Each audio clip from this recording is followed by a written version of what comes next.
Salut à toutes et tous, c'est Jaf. Aujourd'hui, dans Bip Bip Blabla, nous allons voir donc la deuxième partie de notre tuto sur le volume des masters.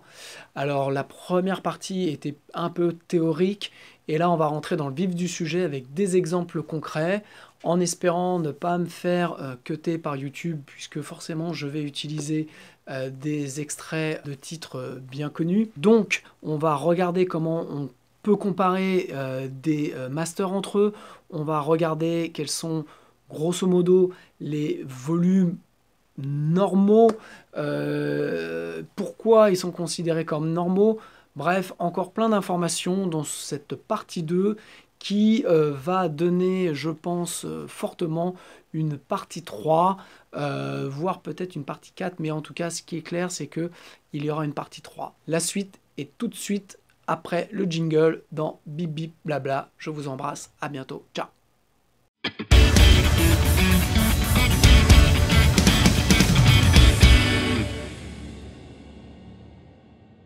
Donc en gros, ce qui s'est passé, comme je vous l'ai dit, dans les années 2000, c'est qu'on est allé de plus en plus vers cette quête du master fort, et donc ça a pris des proportions immenses.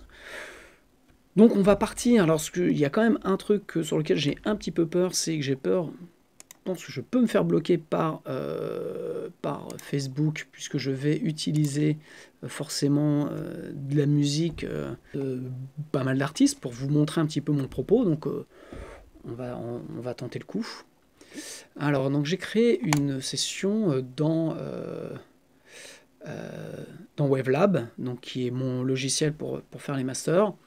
Donc vous voyez donc j'ai mis tout un tas de musiques qui vont me servir pour mon propos. Donc je vais commencer par la référence, en tout cas dans le rock. Ah oui, comme je disais, ce tuto est adressé aussi spécialement à tous les rockers qui ont cette problématique d'avoir besoin de virilité en termes de puissance sonore.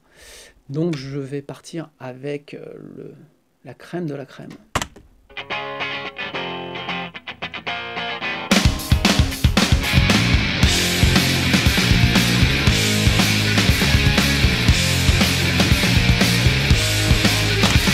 Ok, je pense que tout le monde a reconnu, j'en mets pas plus pour éviter de me faire cutter. Voilà, Nirvana, un classique des classiques qui est sorti en 91.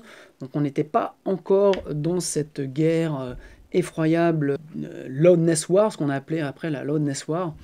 À l'époque, voilà, on n'est pas encore conscient de ça. Sort Nirvana, carton interplanétaire sur une musique qui est malgré tout agressive, qui est très rock, très dark, mais qui conquiert le plus grand public et qui fait un carton phénoménal. C'est le dernier, à mon sens, dernier gros carton de l'histoire du rock, et donc ça remonte en 91.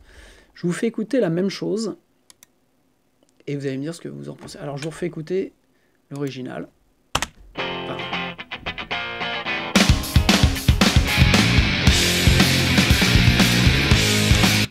Ok, je vous fais écouter la même chose.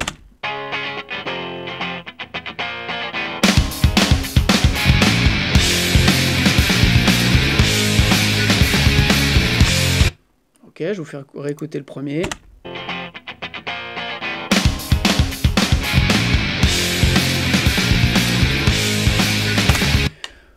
Ok, normalement,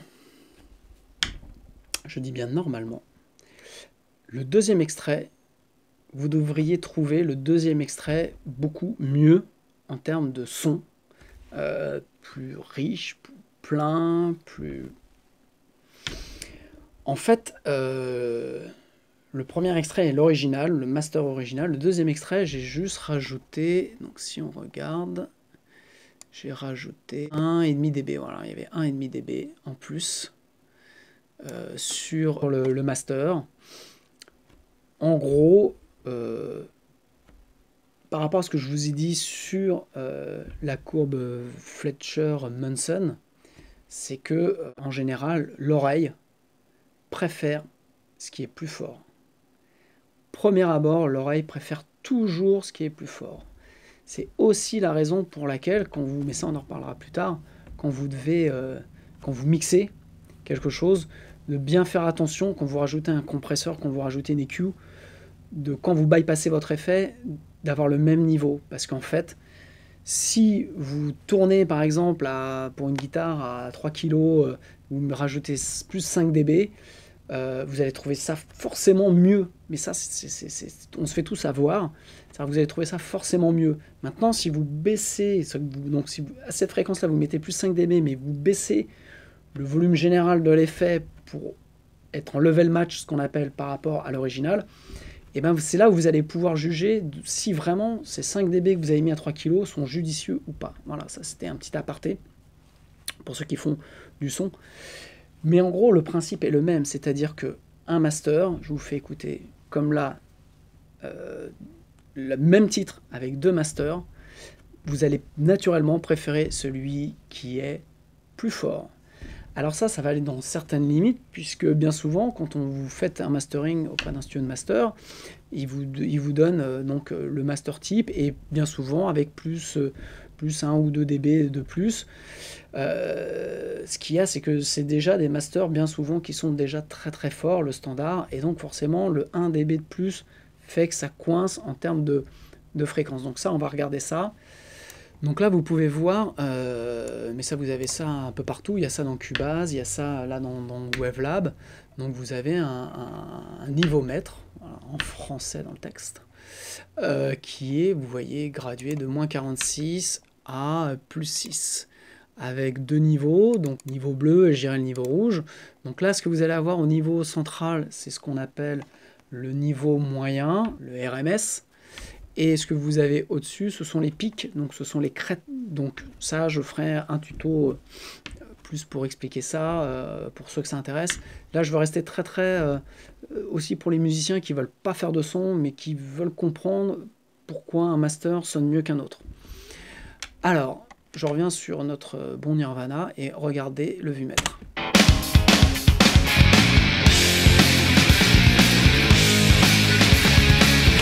Vous voyez bien que on tape dans les -12. Voilà, donc c'est ce qu'on appelle un -12 dB LUFS, donc Loudness Unit Full Scale. Voilà. Sachant que le 0, là, est le 0 absolu, donc le 0 numérique. Au-dessus, il se passe pas grand-chose. Au-dessus, c'est que de la distorsion, c'est que qu'on appelle du pic numérique.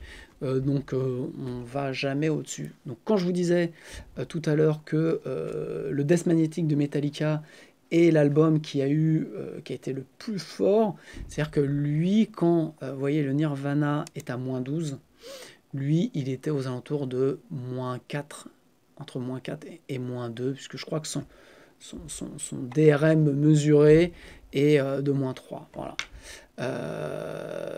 Donc là, je vais vous donner l'exemple d'un groupe français que j'adore, mais je trouve que leurs masters sont beaucoup trop forts, donc c'est Chaka Ponk. C'est un extrait, c'est un titre du dernier album. Je vous laisse regarder les vumètres. Attention, ça va être fort par rapport au Nirvana.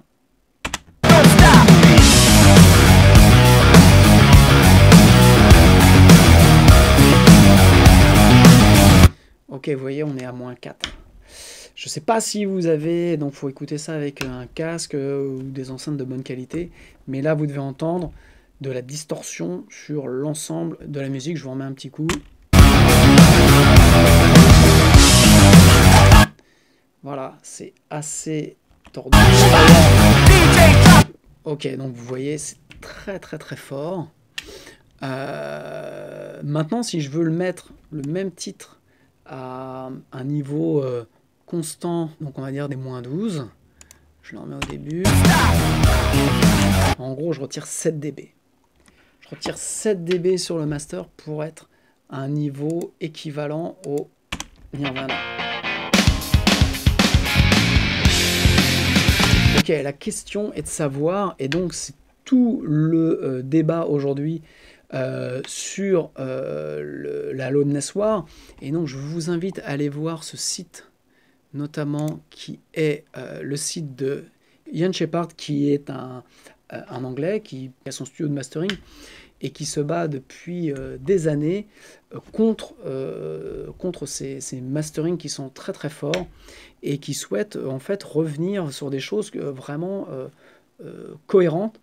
Et donc il a notamment monté un autre site que je vous invite à voir, donc je mettrai les liens en dessous, qui s'appelle Dynamic Range Day, donc qui est le site qui référence un petit peu tout le travail fait sur le son et sur le mastering.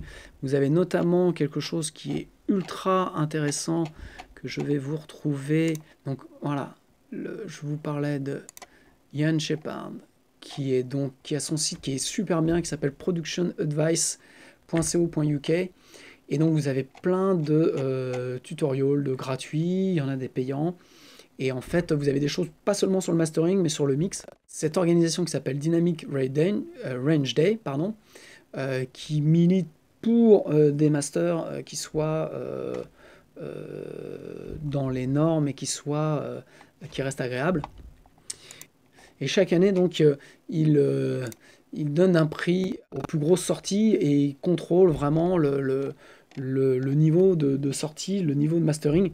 Et ce qui est super, c'est que ils ont permis de revenir, entre autres, à des niveaux de mastering qui sont complètement plus dans la norme. Alors on va me dire qu'est-ce que la norme, mais on va dire, partons du principe que un album comme Nirvana, qui s'est vendu à des millions d'exemplaires, on n'a jamais dit qu'il n'y avait pas assez de niveau, parce que, voilà, faut pas confondre, on a un peu tendance aujourd'hui, dans le rock, dans le métal, à confondre qualité d'écriture, qualité de composition, qualité de production, avec un mastering vulgaire, je dirais, qui est qui écrase l'ensemble de la dynamique du morceau. Ce que je voulais vous montrer, c'est que la différence, si vous prenez le Chaka Ponk, sur lequel j'ai retiré 7 dB environ de niveau, pour le remettre au même niveau que le Nirvana, donc je vous refais écouter un petit coup Nirvana.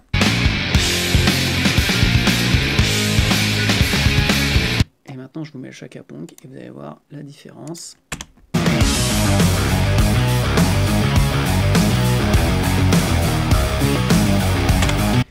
En fait, quand vous avez écrasé votre mix par un master trop fort, c'est-à-dire que vous n'avez plus la possibilité de retrouver la dynamique qui est perdue.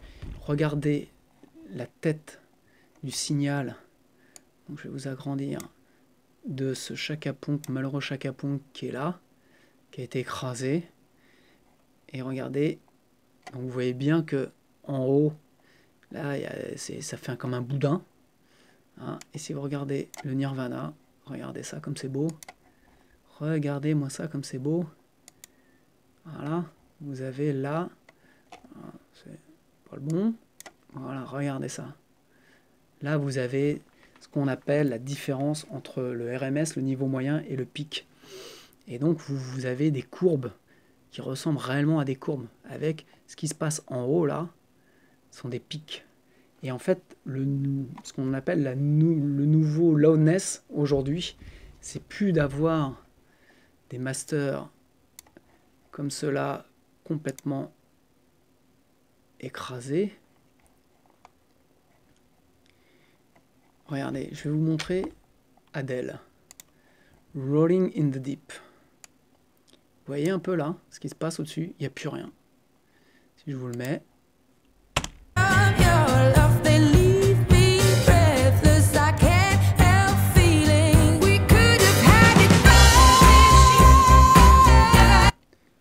Et là, j'ai retiré pratiquement 5 dB. Et je suis toujours à moins 10.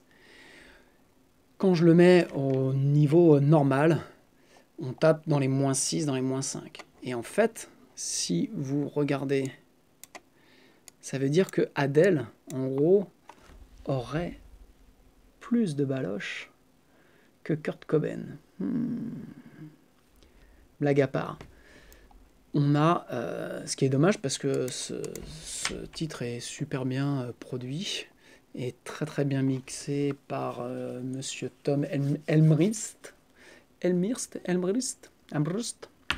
toujours du mal avec les noms, moi. J'ai pu assister au mix, donc où il a refait ce mix dans le cadre de la série Mix with the Master. Et en fait, c'est incroyable la manière dont il mixe, et il a une dynamique extraordinaire. Et en fait, à un moment donné, il compare avec ce qu'il y a sur Spotify ou Deezer, et en fait, il se rend compte qu'il dit c'est pas possible, mais mon mix, il sonne pas bien sur Spotify, qu'est-ce qui se passe? Et en fait, c'est tout simplement que son mix a été écrasé au master. Et en plus, donc, en diffusion par ce canal de diffusion, et ben forcément, comment ça s'appelle, le son est tout écrasé, et alors que lui, il compare par rapport au mix de sa console, où il n'y a pas cette compression de mastering à outrance, et en fait, il a quelque chose qui sonne exceptionnellement bien. Ouais, on monte à -6. Alors en fait, quand je monte, on a l'impression qu'il y a plus de basses. C'est ce que je vous expliquais par la courbe de Fletcher-Munson.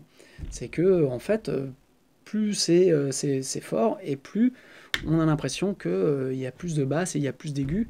Mais toute la difficulté, donc, est de conserver un mix et donc un mastering cohérent à des volumes qui sont des volumes non destructifs, je dirais. Voilà. Pour moi, la référence ultime dans le rock, c'est le premier album de Rage Against the Machine, qui est super bien mixé par monsieur Andy Wallace. Mais par exemple, si je vous mets, donc là, j'ai rien touché au volume. Ah oui, alors là, il y a erreur de casting. Ah bah tiens, erreur de casting, mais toujours un mix de Andy Wallace, donc c'est Jeff Buckley, le titre s'appelle Grace, le titre est juste magnifique, je vous laisse juste regarder les vumètres.